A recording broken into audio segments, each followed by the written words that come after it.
my drum.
Hey, what's up, Church 8025? We are so glad that you're tuning in with your mission group or from your home, or maybe you're tuning in with your mission group from your home. And if that's the case, bonus points for being super awesome.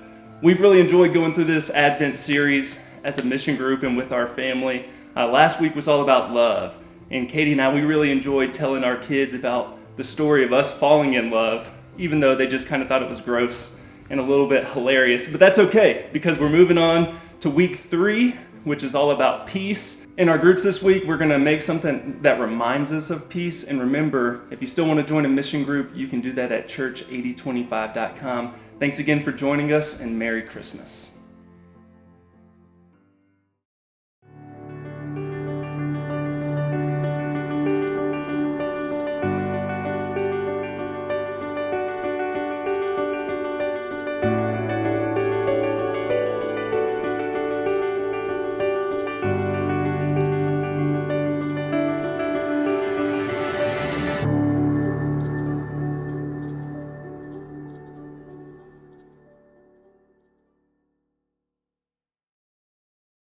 Hey everybody, I'm so glad you are with us today here in week 3 as we're going through Advent.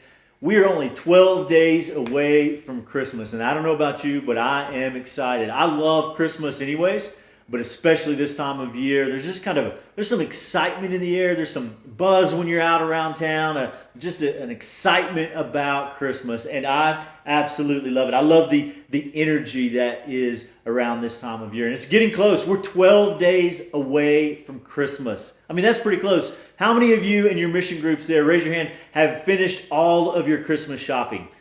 Hopefully some of you have done that. Look around the room. Those who do not have their hands up are the crazy ones in your group, all right? How many of you are pretty sure that you're going to be buying something on Christmas Eve? You just wait till the very last minute.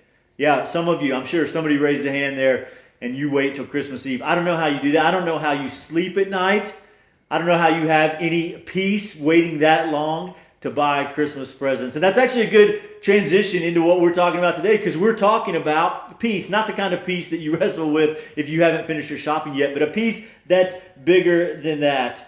And so in this third week, that's going to be our focus. And I'm excited for us to learn about the kind of peace that we should have. And let's just call it like it is. Peace right now, peace in our society, peace where we live, peace today often seems kind of like a foreign object in our culture. Right?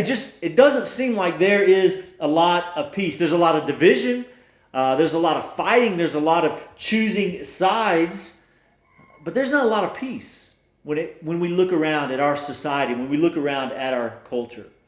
But even beyond that big picture view of peace, let's bring it home. Let's bring it in closer. Let's internalize this a little bit more. Let's bring peace down to where you live and where I live personally. I'm talking about maybe you haven't bought gifts yet for your kids or for your family because the finances this year just haven't come in the way they do in the past, and you're struggling with being able to pay for those. Maybe where you work has just closed. They've just shut their doors recently. And that certainly doesn't inspire peace in your heart. It certainly doesn't inspire peace in your mind. Maybe they didn't close their doors, but maybe if you've seen Christmas Vacation, the bonus that you were expecting turned out to be a membership for a fruitcake for the next year, right? And it wasn't really what you were counting on. It wasn't what you were hoping for. And the feelings it's brought up in you is not feelings of peace. Peace is something that's hard to come by. Maybe you're trying to figure out plans for your family. You've got family coming in town for Christmas, and sometimes family doesn't inspire peace in us, right? Sometimes family brings about a lot of other feelings, and peace is not one of them. Maybe this season is hard for you because somebody that you usually experience and go through Christmas alongside of you is not here this year. Maybe you've lost someone in the past year that you normally experience Christmas with, and this season, there's not really a sense of peace. In fact, I think this season, often instead of finding comfort and peace in this Christmas season, in this holiday season, we often ask the question, and maybe this year is more true than any year, where is there peace to be had? We just don't seem to see it. We don't seem to have it. And really, I bet if I asked you and your mission group there or at watching at home, what's keeping you from having peace? I bet if I asked that question, something would come to mind instantly. You would know right away what it is that is keeping you from having peace. And you would say something to me like this, Michael, if I could just get rid of this, fill in the blank, whatever it is, if I could just get rid of this, if I could get this stress out of my life, then I would have peace. But in the few minutes we have together today, I want to challenge you with something. I want to challenge you because all of the things that can cause us stress, watching the news, our jobs, our families, our kids, whatever it is, all of those things that cause us stress, the truth is there's no magic wand to just wave and make that stress go away. There's no magic words to say and make that stress disappear. But that doesn't mean you can't still have peace. Because here's what's true. Peace is not the absence of something. It's the presence of something greater. Some of you need to write that down. You need to remember that. Peace is not the absence of something. It's the presence of something greater. That's such a huge statement. That is life-changing when we choose to view peace that way. That it's not the absence of war. It's not the absence of sickness. It's not the absence of stress or the absence of loss. Peace is not the absence of those things. Those things have been here since the beginning of time. Since man first walked the earth, man has experienced those things. Peace is the presence of something greater. The problem with this statement, that peace is the presence of something greater, is that we often think what that greater thing is, and it's the wrong thing. We often put something in the place that we think, hey, this would be greater, but it's not the thing that we should put there. How often do we say things like this? You know, if I only had a different relationship, the relationship is what's bringing stress into my life. Maybe if I had a different boss. Now listen, if you're watching this with your boss, don't nod or, amen that or anything. But maybe if I had a different boss, we think that the presence of something different, a different person in charge would give us peace. Maybe it's a romantic relationship. If I only had a boyfriend or a girlfriend, then I would have peace. Or maybe we see someone else's marriage and we think, hey, if my marriage looked more like their marriage, if my husband was more that way, if my wife was more like her, then I would have some peace. Maybe the presence of something greater that we look forward to is found in finances. It's found in stuff. If I get a higher paying job, if I got some more toys like my neighbor, then I would have more peace. Maybe it's more personal than that for you. I think a lot of times, sometimes we think if I could replace who I am, maybe you're thinking if you could replace who you are with someone who's smarter or someone who's funnier, more outgoing. Maybe for some of you, if you could replace yourself with someone who's not quite as outgoing, maybe a little quieter, then you could have more peace. See, the reality is we all live as though we would agree that it isn't the absence of something. We would all probably shake our heads and say, yeah, I agree that it's not the absence of something that's going to bring me peace. We agree that the presence of something greater exists, and that's what we need. We're just not looking in the right place for that greater presence. We look in the wrong places. But I want to encourage you today. I think today can be a pivotal moment for you in this Christmas season and maybe even in your life as you wrestle with this idea of peace. And so I want to encourage you that long ago, before you ever felt any stress, before you ever felt any anxiety, before our nation had any political parties, and before we had ever fought a single war, something amazing was predicted by a man named Isaiah. Now, Isaiah was a prophet. We find him in the Old Testament of our Bibles. And Isaiah had something to say that is really amazing what he says about peace. He says this in Isaiah chapter 9 and verse 6. Let me read this to you. For a child will be born for us, a son will be given to us, and the government will be on his shoulders. He will be named Wonderful Counselor, Mighty God, Eternal Father, Prince of Peace.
See, Isaiah wanted people then to know, and he wanted to remind us that this is what Christmas is about. Christmas is here to remind us of this, that the presence of something greater is here.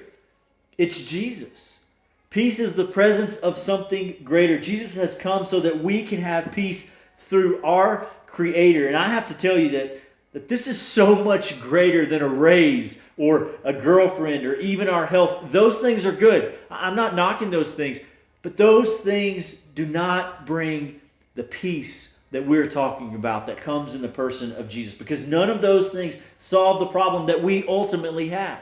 None of them address the problem that we have, that we can't figure this out on our own, that we can't work this out on our own, that we are a broken people who are not capable of providing for ourselves the things, the peace that we need. We just can't do it. That peace is only found in Jesus. And I agree with a man named Paul. Paul wrote most of our New Testament. And in fact, at first he was against Jesus. He was against Christianity. And he was persecuting Christians. And then he came to know Jesus. And he came to put his faith in Jesus. And so he would travel around the known world at that time teaching about Jesus. And this is what he says about the peace found in God. I love this. It says it. He wrote to a church in Philippi. It says this in Philippians chapter 4. Don't worry about anything, but in everything, through prayer and petition with thanksgiving, present your requests to God. And here it is. And the peace of God, which surpasses all understanding, will guard your hearts and minds in Christ Jesus. I love this passage so much. This is so true. And listen, if Paul can't explain this kind of peace, then I feel like I'm off the hook, okay? I don't have to be able to explain every aspect of it to anyone. Have you ever experienced something like this? Maybe you've experienced something that you can't explain to someone else, but you know it's true. As I was thinking about this, what's something I've experienced that I can't explain to somebody else?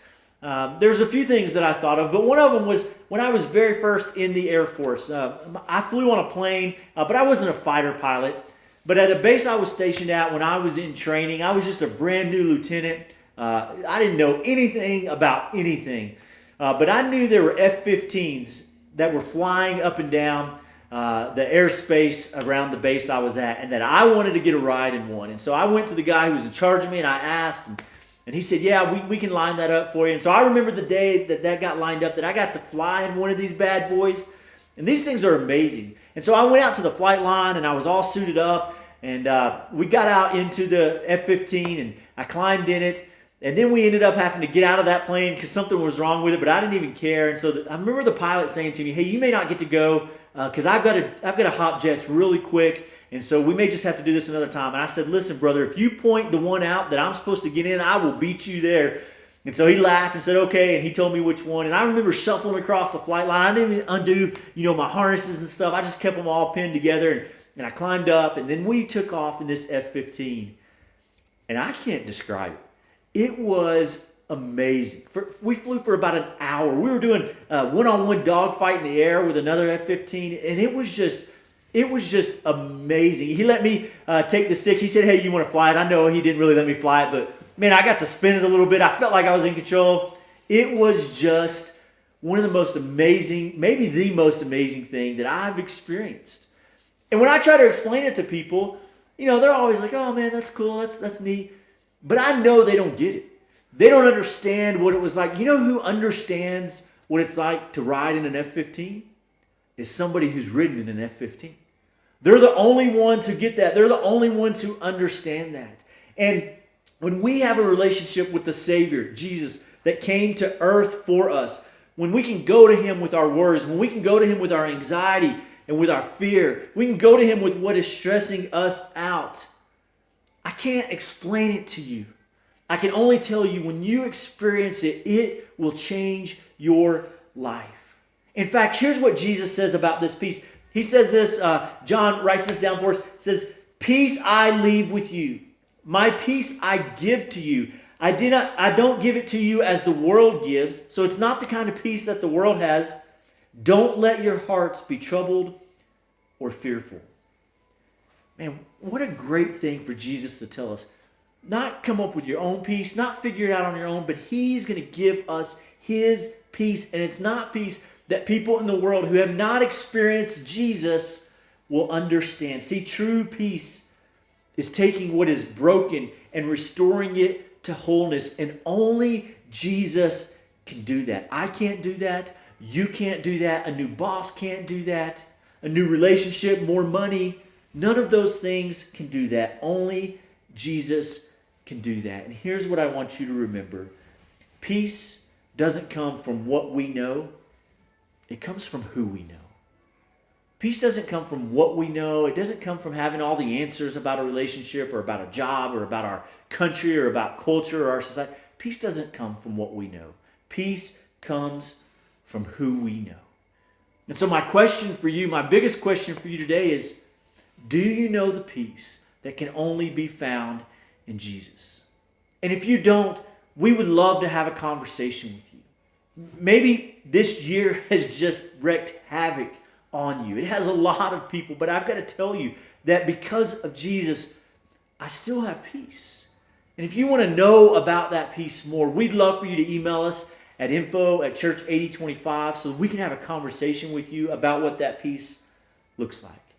Or maybe you're watching this, you're in your mission group or at home, and you have a relationship with Jesus, but you've been making the wrong things the most important thing, the thing that you've been looking to for peace. You've forgotten that peace, true peace, only comes in the person of Jesus.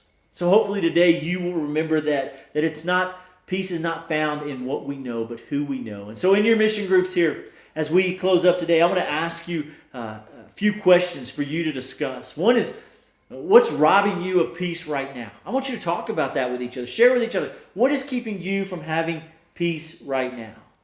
That's a great question for all of us to answer. Another question, we have some more in our handouts, but another great one for you to talk about is, what's one thing you could do this week to begin to bring this kind of peace, the peace that only Jesus gives, back into your life? Listen, we all desire peace, but true peace can only be found in Jesus. Isaiah had it right. One day the Prince of Peace will come, and he has come so that we can know that peace. Thank you so much for being with us today. I hope that you discuss this in your mission groups or at your homes with your families, wherever you are.